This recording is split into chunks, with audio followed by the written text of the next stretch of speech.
Hi and welcome to the Homeopathy Health Show. I'm XIII, a fourth generation homeopath with over 25 years of professional experience and practice in this field of healing. The Homeopathy Health Show is the online voice of homeopathy around the world, promoting and raising awareness of this truly unique system of healing, which is suitable for all ages, young and old. Every week I invite guests from the world of homeopathy to come and share their experiences, their work, offer insights, and essentially talk all things homeopathy. Why not visit www.liketreatslike.co.uk and click on the radio and podcast button to listen to the latest episodes. So let's begin today's show here on UK Health Radio, the world's #1 talk health radio.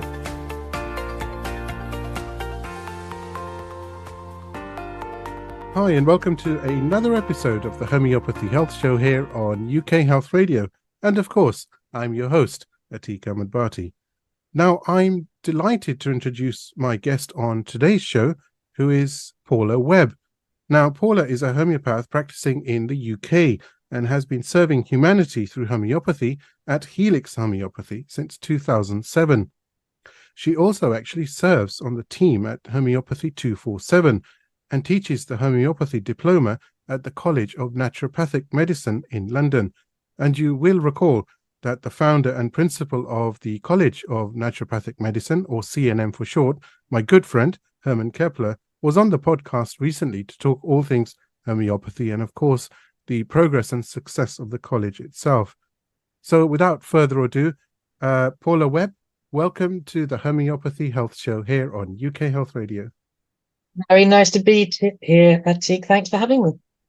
It's a delight, and we've got so much to talk about. I can't wait. And but we start right at the beginning because you have a really fascinating background. I personally find it very interesting, which is in the field of broadcasting as well, I suppose you could say, and being a journalist for a national UK newspaper and a scriptwriter for BBC Drama, which is actually my excitement there. So let's get to that. That's the talking point today. But and you did that for quite a long time, about 9 years or so. So how was that experience, and what were you involved with as far as the BBC Drama and the script writing, and what's involved in that role? Because it must be quite, for want of a better word, hectic and challenging. Yes. and different and yes. demanding. Yes, all of those things. Well, I started off after I left university, where I'd studied English and done an awful lot of student drama, wanting to work in theatre. And I tried acting, which I was very bad at, I have to say, and then a bit of directing, and then a bit of writing my own theatre, which went down slightly better. And then I was offered a job as a theatre critic for Time Out, which was the start of it all. And I would be going to see 2 or 3 plays a week, which was wonderful. And eventually ended up in television drama as a script editor, while I was still writing more serious pieces for national newspapers, Independent and occasionally The Guardian on the health matters or the things that I got under the collar about. But the work in BBC Drama was very, very hectic, and people who can do it for more than a year are made of strong stuff. That's all I can say, because I was working on some of their mainstream shows where the turnover is very high, and I went from being an editor to a writer, where you were literally required to more or less write 2,000 words a day. Oh my! And they had to be good words. Right. Challenging, yes. But I mean, it's also a joy, because I'd grown up, my fascination has always been with words, not only the words that are said, but the words that aren't said, the words in between. I think I grew up in a, typically British household where no one ever actually said what they meant. So I was always trying to decode what was being said to me. They need a consultation. Well, yes, they did. Sadly, my parents are now passed. But when I came to writing drama, so I whether you love it or hate it. I was writing EastEnders and Holby City, shows like that.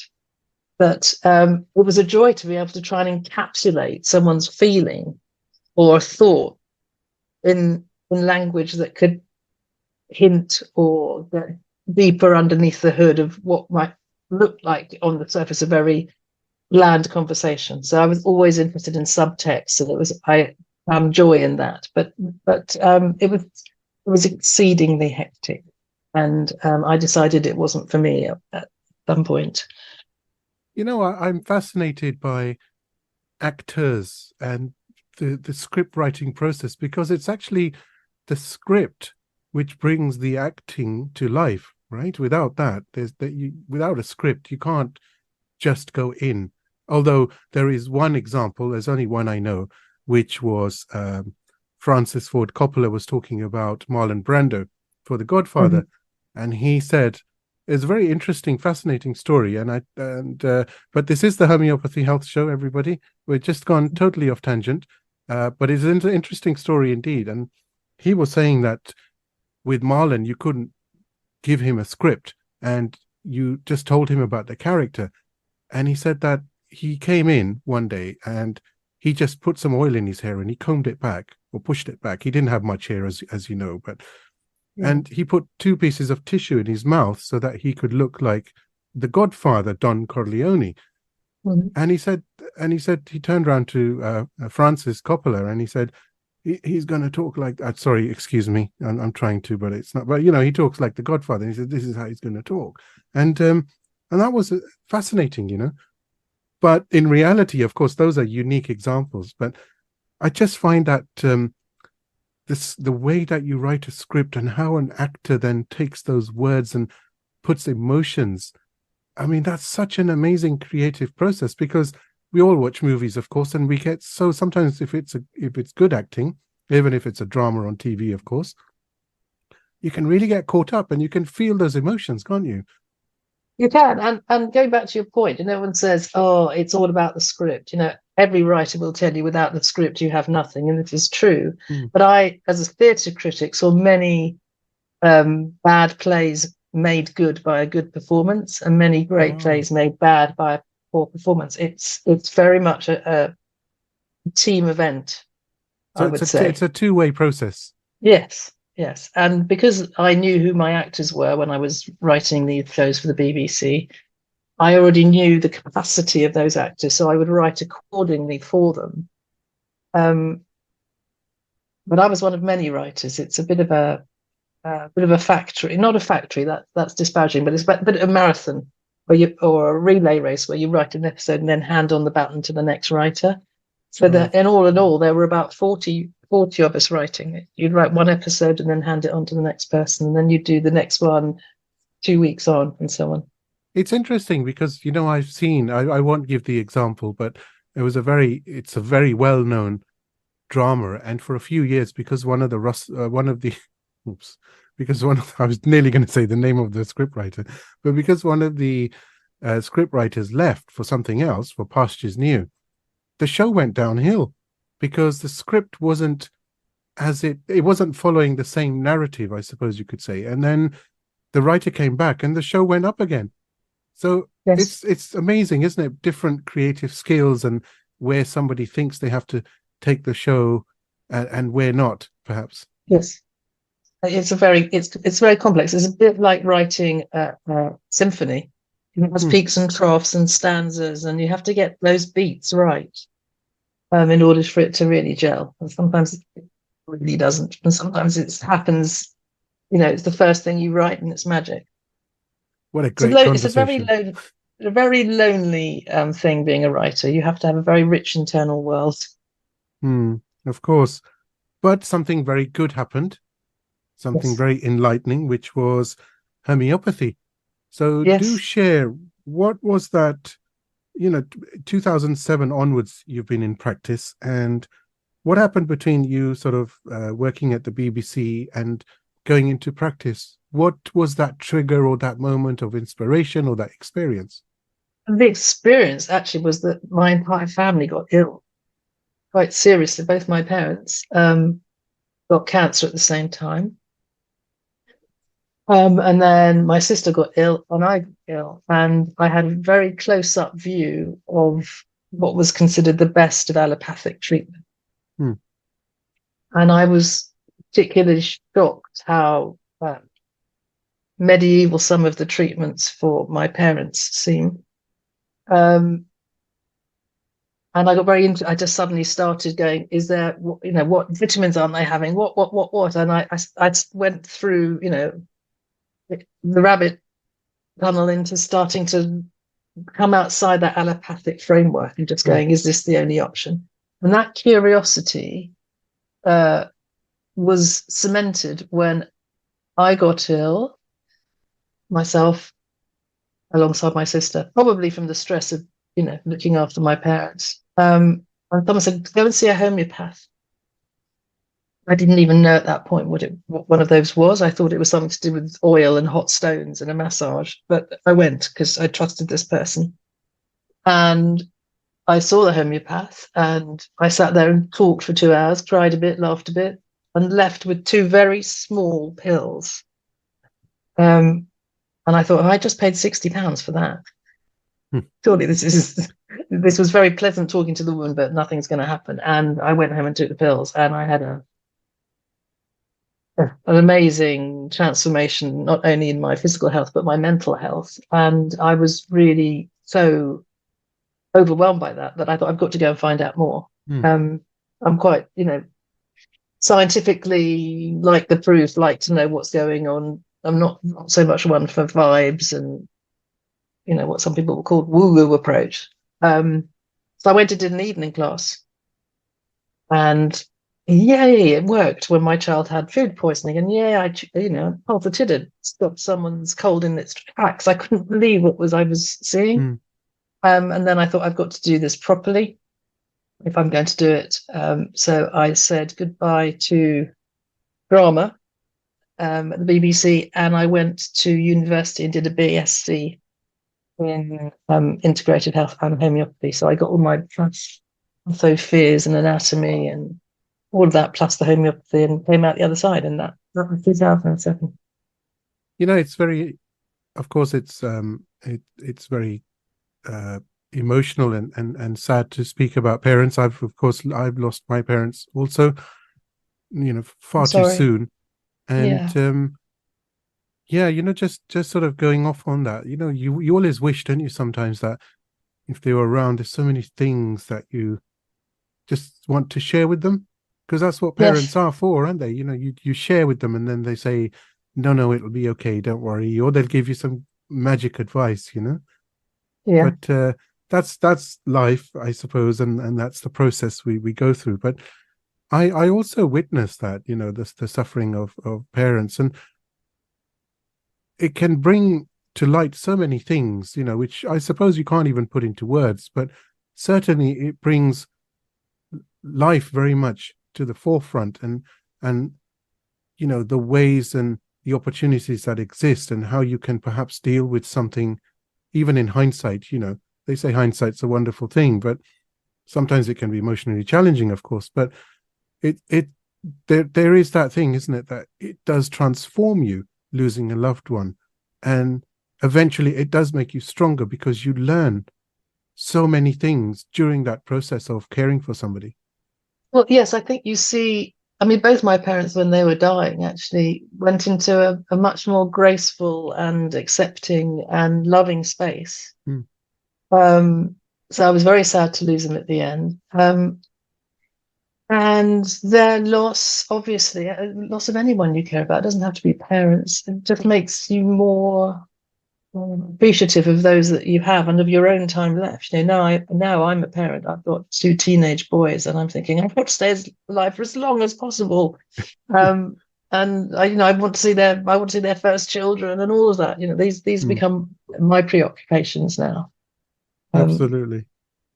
So from there, we are now at 2007 onwards, and you're practicing as a homeopath. So how was that experience initially? How did you find that? And where are you sort of today?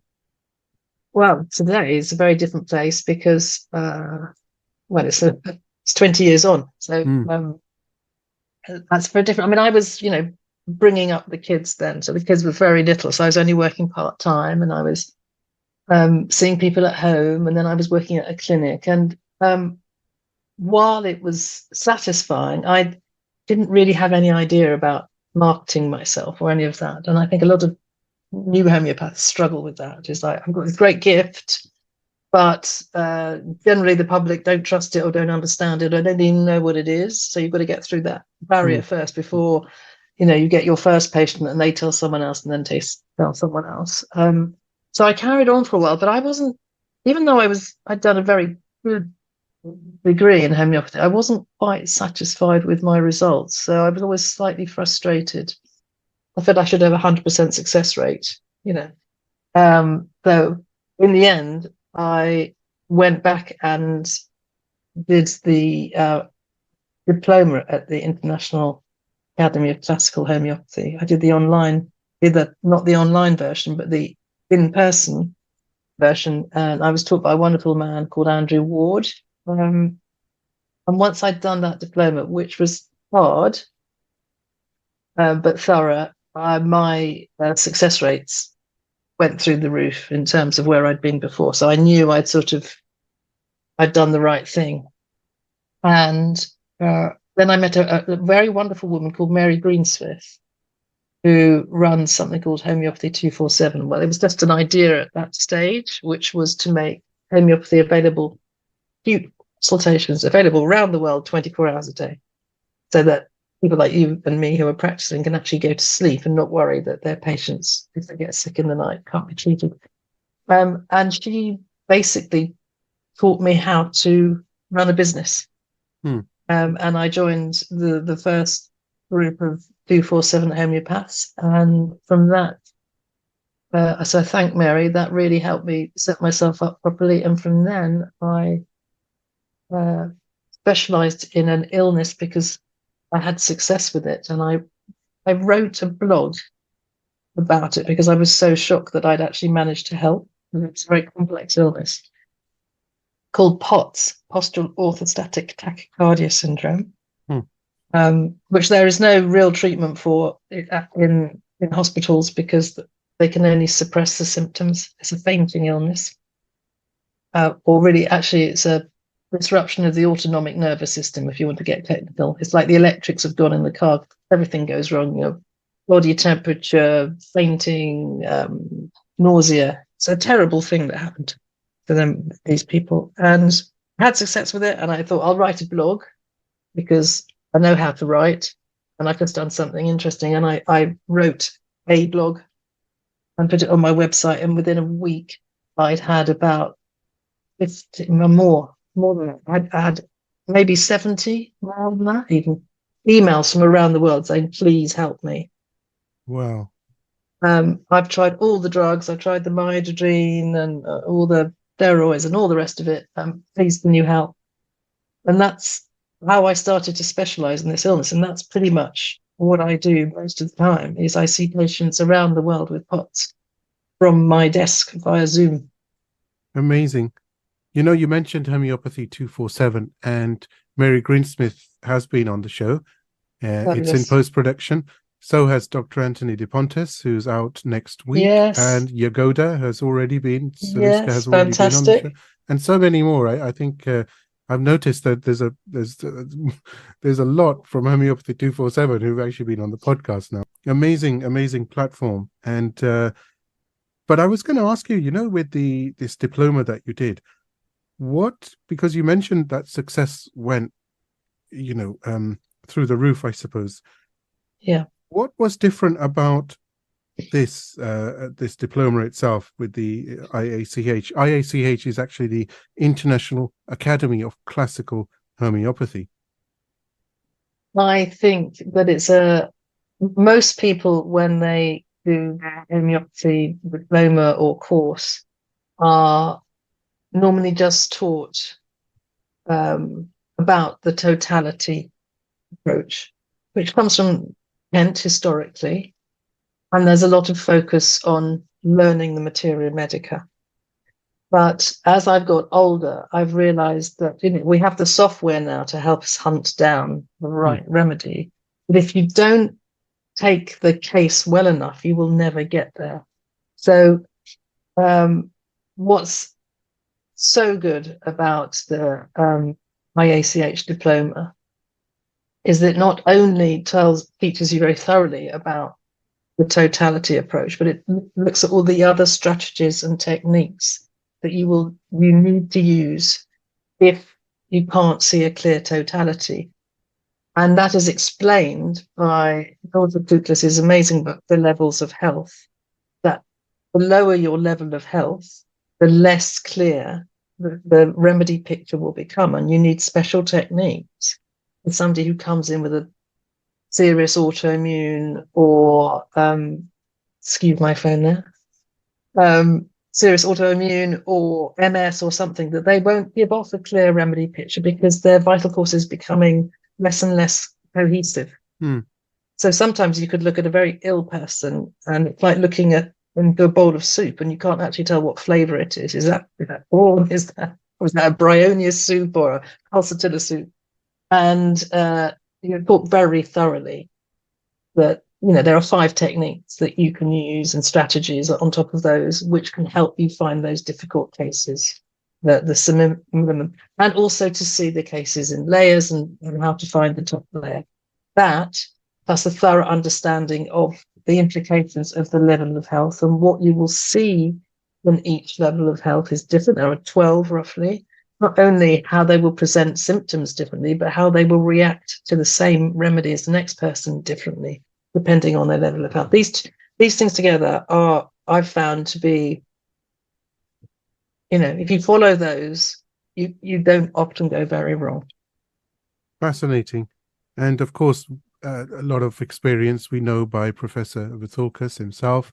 He's a genius. He's an amazing man. Has dedicated his entire life to the service of homeopathy. He's a wonderful man. It's been a privilege to have worked with him and studied under him and seen him lecture. He's amazing and so humble and funny. Oh, okay. Interesting. Well, hopefully one day I do look forward to him coming on the show. I hope so too. It's such an interesting journey you've had. If we just look back now at what we've just discussed, where you started off script writing for the BBC, journalism generally, and then, of course, a period of certain emotional distress and upset. And from there sprang this light of homeopathy. And, today you are an amazing homeopath who's helping so many people around the world, and you're specializing in POTS. And it's wonderful, isn't it, when you think back at that journey, and it's what life has in store for you. No one really knows. It just happens sometimes, doesn't it? A lot of the things that have put me in this place now were very uncomfortable. There was a lot of sadness, my own health issues at the time, and financial struggles. I gave up an incredibly well-paid job for the BBC to go and sit in a room with mostly ill people, and I had to make that adjustment. It's like, no, I am driven to do this. This is my calling. So, and I was surprised that's where I would end up. I'd always had an interest in health and psychology, and having tried all those other things, when I arrived at homeopathy, this was the perfect blend, because, as we know, homeopathy is so respectful of the link between the mind and the body. It was a perfect medicine for me. And suffering, we're all going to suffer. You can't escape it. And I think as I get older, I just go, okay, this is another wave coming. We're going to have to ride it, and something amazing may come out of it. You just have to take that approach. It also brings to light the power and efficacy of homeopathy itself as a healing modality, because the myriad of mental health and emotional complaints that many of us go through, especially in modern times, because of a variety of reasons. That over 200 years ago, there were remedies that were proven that have such a strong affinity for the conditions that we are physically facing now. They've always had it, but I mean, because mental health is so openly spoken about now in recent times, 200 years ago, the essence of those remedies, the characteristics, the mental, emotional, physical, and this is not just plant-based remedies. You're talking plant, animal, and mineral, and it's amazing, isn't it, that they're future-proof. Those remedies are future-proof, and we're finding that out. I suppose not as homeopaths we've known, but people are now finding out because they're thinking, well, where did this information come, for example, on such and such a remedy, or a met, for example, and you say, oh, it was quite a long time ago, actually. It was, about 200 years ago. Yes. And they're surprised and shocked, and they think, what? And then you have to explain, well, look, the founder of homeopathy and his successors as such, or those that, succeeded him as far as looking into homeopathy and researching the remedies, they were so meticulous. Well, I guess they weren't. Thorough. They weren't distracted by, TikTok or the 10 o'clock news. I mean, TikTok, yes. I mean, Hahnemann had how many children? I mean, certainly more than a handful. Yeah, absolutely. And he was still studying into the night and seeing people during the day. And likewise, Berningshausen was a lawyer, became a homeopath. They were very busy people.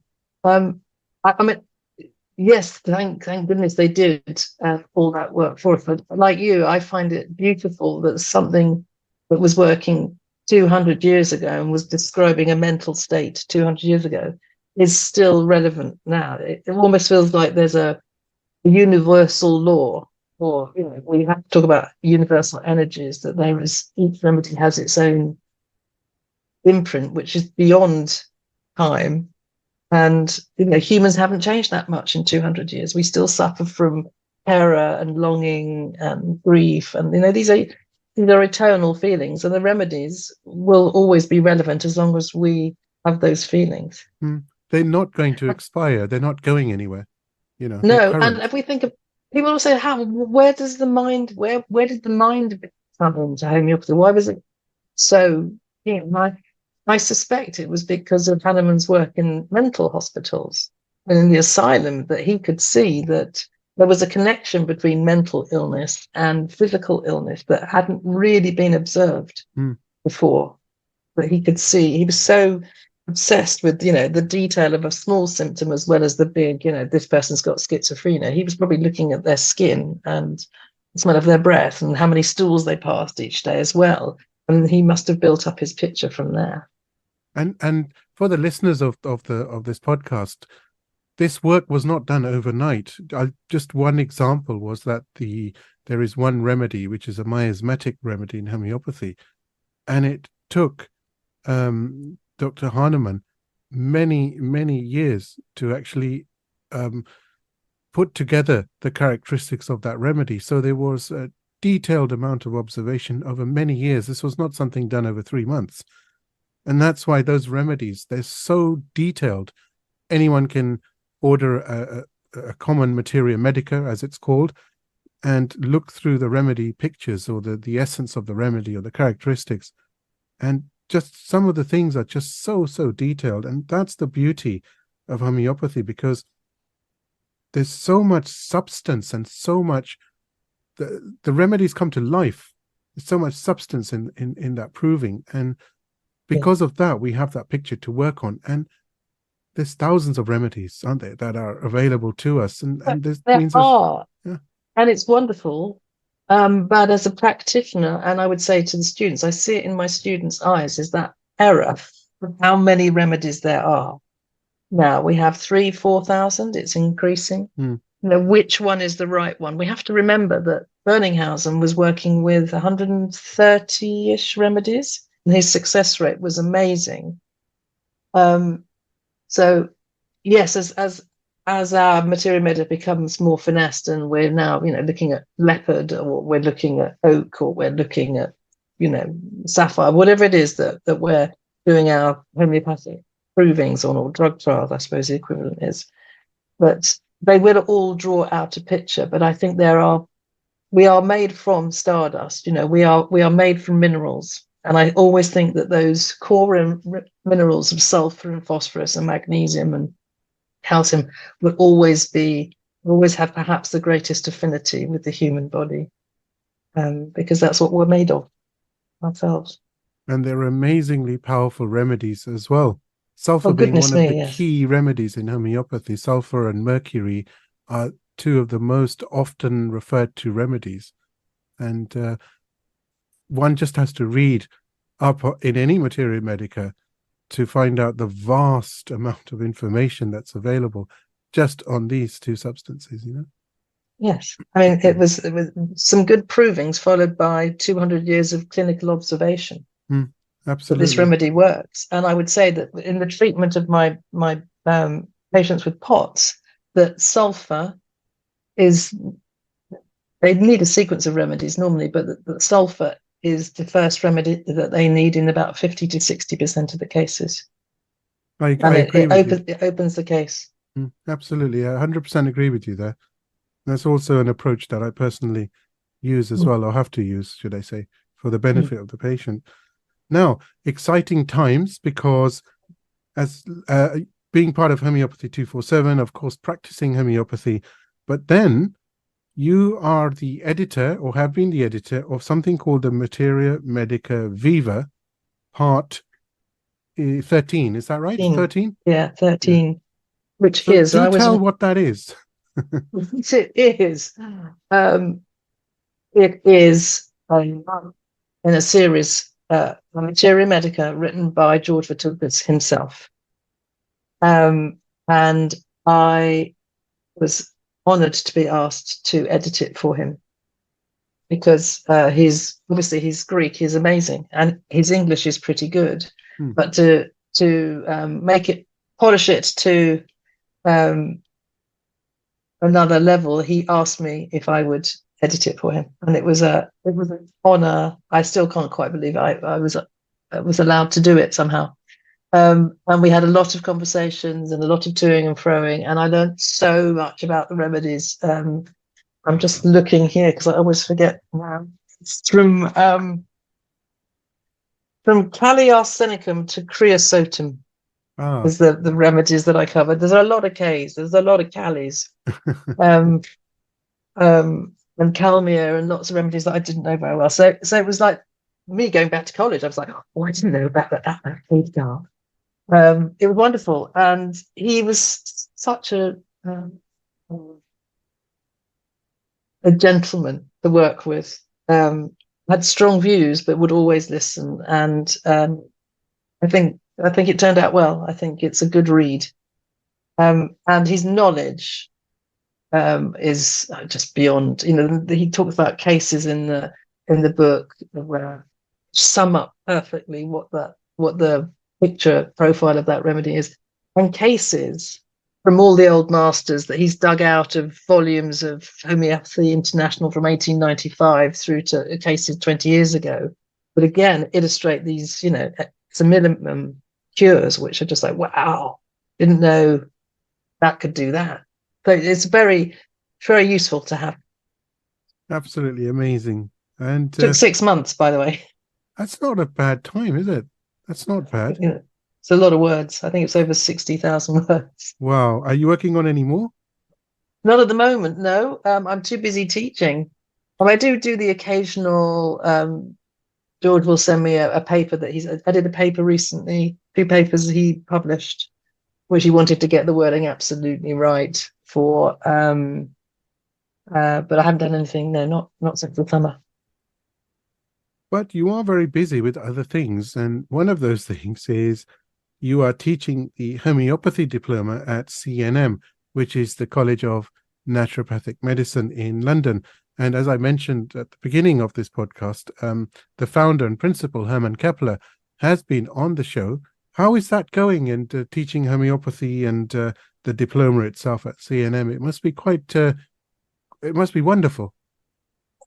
It is. I mean, I was asked to do it. Someone heard me being very passionate at a dinner party and went, you should teach. And I know exactly the place. And they put me in touch with the college and said, you need to see this woman. And there I was. I got a job. And I was so nervous the first day. But as soon as I walked in, I could see, rows of eyes willing to learn in a room where I didn't have to apologize for homeopathy. Like, these people are curious, they want to learn, they realize that this is a genuine medicine. So the room is filled with passion, and I can talk about all the cases that I've studied, and it's a really good course. It's done, very meticulously. I mean, it's a bit of a, wind tunnel, because there's a lot to learn in that time. I'm not the only one there. There's a team of us, so we all take different lectures and then decide who will do what. And we have a clinic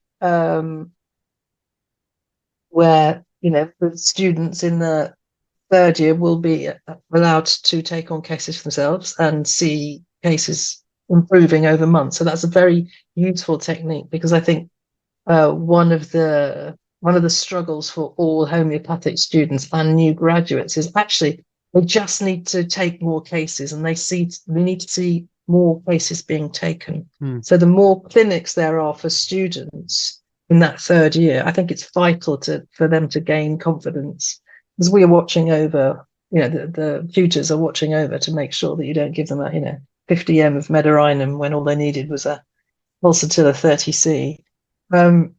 It's very gratifying work, and I feel it's a really good place to further classical homeopathy and the principles behind that. And of course, you're surrounded by all these, naturopathy students and acupuncture students and nutritionists, and the cross flow between those different subjects means that there's a lot of extracurricular learning, which is just absorbed, that you understand that there's more than one way to skin a rabbit, and that could be nutrition plus homeopathy, or acupuncture plus herbs. I think that's great to have it all in the same place. I think I love the fact that you're able to give the students a clinical experience, because places like India, you have homeopathic hospitals, or you have so many clinics, and that's their experience in on the deep end. But we don't necessarily have that here in the UK or in the West as much. But I know, I think it's a real problem. I think, if Elon Musk came in the door, I would say, please can we have at least 10 homeopathic hospitals throughout the country, so that all these new homeopaths can learn, and that the doctors in the same hospital can see what we can do. That would be my dream, because I think a lot of homeopaths give up because they, like me, when I started, they don't know how to market themselves, and they're not getting enough cases to get more confident with. I think that's a big issue that needs addressing. Any millionaires out there, we need your money in the UK. But we need some hospitals.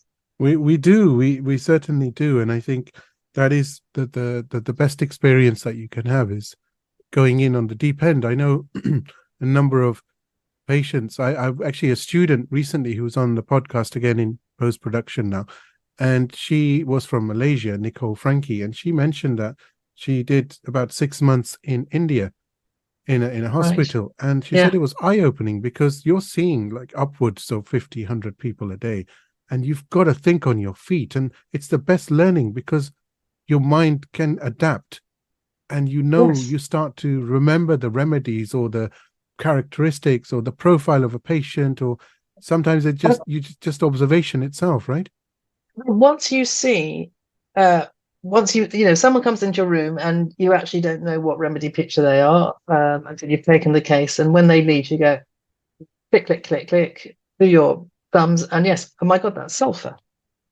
Next time someone comes in, you'll go, oh, he's got that sulfur look, because you've seen it in practice. And that is what all these homeopaths need, is just take more cases, because the more cases you take, the better you'll be. I believe in India that the homeopaths tend to see their patients once a week, whereas we see our patients maybe once a month here in the UK. So again, that turnover is very different with the number of people you'll see in a week. Absolutely. And it's but again, we can't perhaps emulate what's going on there, but certainly clinical experience is very good. And also homeopathy initially is it's very important to have someone with you that you can shadow or who can mentor you, because that's also so important. You can't just do it on your own. It doesn't work that way. No, you can't. You need to check with someone else again, check with somebody experienced. check with someone who has a different understanding of a remedy picture than you do. Always, this is very useful. I would like to work in a team. I'd like to work in a team of homeopaths in a clinic. Maybe I should stop talking about it and try and set it up. I think that's a good what idea. Needs to happen. Well, you heard it first here on the show. We're gonna do work on that. That's something interesting, isn't it? Yeah, I'm sure it will go very well as well in your capable hands. Oh, that's very kind. Now, tell me what's on the horizon. Well, I'm working on an ebook at the moment about POTS in long COVID, because I'm seeing more and more cases of long COVID referrals where POTS is now a component of their illness. So it's the same remedies to treat both, but I think I'd like to put a little bit out there for other homeopaths so that they can deal with some of those cases, because I'm inundated. And then just do more of the same, because I get so much satisfaction from doing this job that I can't see myself changing any sum at the moment. I've got my teaching, I'm writing a book, I carry on seeing my patients. I'm very happy in that place. Good. You look very happy. Thank you. Because I can see you. I mean, I know this is an audio podcast, but of course I'm able to see Paula and vice versa. So yeah, you're looking very, very happy indeed. That's great, because I went for a run this morning and got my dopamine hit. Good. It's quite interesting, you mentioned about POTS and the fact that long COVID has also had an effect. So what's the diagnosis? How is that made medically, if there is one? How do they get to that? What POTS or long COVID? POTS. POTS, it's something called a tilt table test. So they put you on a table, they strap you to a table like Frankenstein, and then they turn that table 180 degrees, so you're standing upright on the table, and they see how high your heart rate goes. And yours might go to 80, 95. Somebody's with POTS will go to 120, 130, sometimes even higher. And they will start to sweat, and they will have palpitations, and they feel dizzy. That is the medical proof that you have it. But, the poor man's tilt test is to go from sitting to standing and see how high your heart rate goes. And there's a whole host of other symptoms that come with it. Dizziness, and something called blood pooling, where blood stays in your feet rather than goes to your brain, which is why you feel faint. That's the only way they diagnose it, and all they can do after that is give you beta blockers and antidepressants and antihistamines. There's very little they can do. And homeopathy is just amazing here, isn't it? I can only imagine. I have got people. I mean, I've got 2 people out of wheelchairs with this. They had such bad POTS they couldn't actually stand up without falling over or fainting, and they are now no longer in wheelchairs. They're able to stand. They're able to walk. They're able to go to work. They're able to, go to the park with their kids. So yes, when the remedy is right. I don't always get there the first go, because, as I said, their presentation, because the level of health is quite low. Sometimes it's not the first remedy I choose; it might be the second, sometimes even the third. But we generally do get there. And then, as you know, with your own work, when you find the right remedy at the right potency, miracles happen. It's absolutely. I mean, it's a phenomenal miracle, isn't it? It really is something to be witnessed. They say the proof is in the pudding, and I refer to that as well, because unless you've tried homeopathy, you can't do it justice just by reading some literature. You have to have seen a homeopath for whatever condition it is and seen the results, because it's just, I mean, literally, it's life-changing. Yes, I mean, and I think the place to look, if one is genuinely curious and also want to be prepared for difficult dinner parties where people start to tell you that you're a charlatan, is to look at the work of the Indian homeopaths, Dr. Seema Mahesh in particular, and her husband, Mahesh, who are working with George Vithoulkas through ACH to publish papers where not only have they recorded the case of the homeopathy, but have the blood tests to show it, have the lung scans to show it. You can see the progress. They document the progress. These are clinically valid papers, which are now being respected and viewed by doctors. And going, okay. So that's we need more of that, I think. Another leap forward. Yeah, well, just to give doctors confidence that there is something to it. They need the facts, and what the Mahesh doctors are doing is providing those facts alongside the homeopathic philosophy that got the improvements going. Brilliant. Paula, we are nearly at the end of the podcast. It's been so fascinating speaking to you. Oh, it's been fun. It's been really, I've loved it. Paula Webb, absolute delight. A very inspiring conversation indeed, and thank you so very much. Oh, thank you for having me. It's been fun. I do hope you've enjoyed this week's episode of the Homeopathy Health Show. Please do support the show by clicking follow on my socials. Remember, the more exposure the podcast receives, the better for homeopathy around the world. You can find me on Instagram by searching for @like_treatslike, and on both Facebook and TikTok by searching for @like_treatslike. So let's promote the voice of homeopathy on radio and podcast around the world together. Don't forget to visit me online at www.liketreatslike.co.uk and click on the radio and podcast tab.